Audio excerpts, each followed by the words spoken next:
Hi, my name is Caden McKeeram. I am just by myself for this, and I am presenting Emission Impossible. So, if I were to dumb down exactly what it is, Emission Impossible is a video game. I made a video game.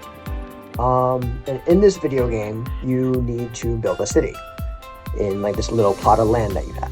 Kind of like SimCity, Civilization. I've been told it's like Stardew Valley, so I've never played it, so you can say it's like Stardew Valley if you think so. But the little twist on it is you have to control your greenhouse gas emissions. Maybe wondering, what are greenhouse gases? Very simply, greenhouse gases are emitted from like electricity and whenever we use electricity. So things like houses, stores, businesses, factories, they all produce greenhouse gas emissions, and they cause hot days to be even hotter, cold days to be even colder, and just to really affect the environment in a negative way. So in my video game, there are some buildings that will raise your emissions, and there are some that will lower them, or just won't raise them at all. And you have to make sure they don't go too high, or else you lose the game. But you also have to make sure your citizens are happy enough to actually stay in the town or city that you're building. So yeah, that's pretty much dumbing it down.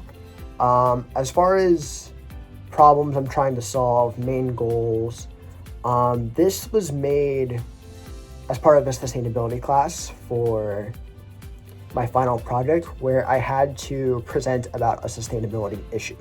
So really, this game is meant to teach and try to address the issue of greenhouse gas emissions and how bad they are, how bad they could be, and what we could do to improve the situation. Really, the main goal with this project was to just get it running and functioning. But another of the main goal was obviously to like teach people about it in a very fun and educational way, so that people want to keep learning through my game, or just enjoy the game for what it is, while still learning something, right? What inspired me to make it was honestly my major, because originally for the project we had to make a poster board or just general presentation and then present it to people, but I wanted to do something that was related to my major, so I went up to my teacher and he allowed me to do this. So that's really what let me do this project. Competitors. To be honest, I don't know many competitors just because I don't play many of these games. So I'd imagine it would be like Stardew Valley, Civilization, SimCity, and any like popular game where you are building a city. Yeah, that's probably the biggest competitors I can think of. But again, what I think sets it different is that this game, while it's in the same genre, has a sustainability aspect built on top of it, and is very integral to what the game is. So yeah, my primary creative goals for the project. Honestly, I wanted to do this to also get my feet wet when it came to like making games and being a game dev, understanding the different components of a video game, and kind of just seeing where I could go with it and how far I could go with it. I definitely learned a lot from this project, and the biggest risk for this project was it just not working, and sometimes that did happen. At certain points throughout the project, I just lost. There was really one major time where I lost everything relating to the project, and I had to recover it literally within a day. And this was a couple of weeks before I had to present it. I've been working on it for around like a month or so. I also had to learn how to do pixel art because I wanted my own custom sprites and buildings.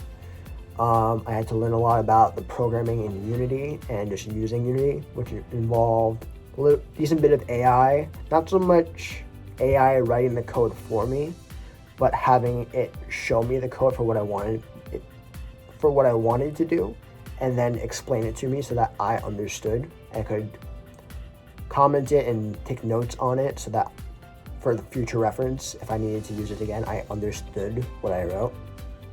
A lot of YouTube too. Definitely a lot of YouTube tutorials.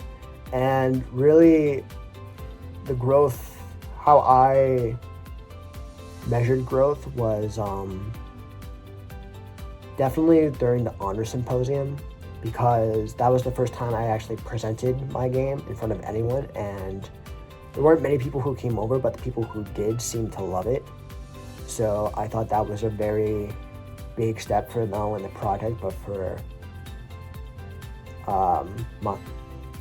my goals for my career and my future career, because I think that's what really set in stone that I wanted to be a game dev. So I've been working on this since November, till the honor symposium. I took a break during winter break and then started it back up when we came back for the second semester. And I have been working on it since. And in my final deliverable, what I have is I have the main game loop, I have the custom sprites and buildings. I made a trailer, which isn't great, but I still made one. Making this video, I made a gameplay video. What else did I do? Made like definite and lose conditions and win conditions. And yeah, that's kind of where it is now. What I'm hoping to do in the future is I want on the main screen to have something playing in the background, possibly gameplay, just to make it more visually appealing. And then I want animations for like when you lose the game and win the game, because right now it's just a blank screen. But I'm thinking after the semester ends, I definitely want to stop this project, because I think it will be in a good place, and I want to move on to other things. But yeah, this is Emission Impossible. I'm Caden Lakiram, and thank you for listening.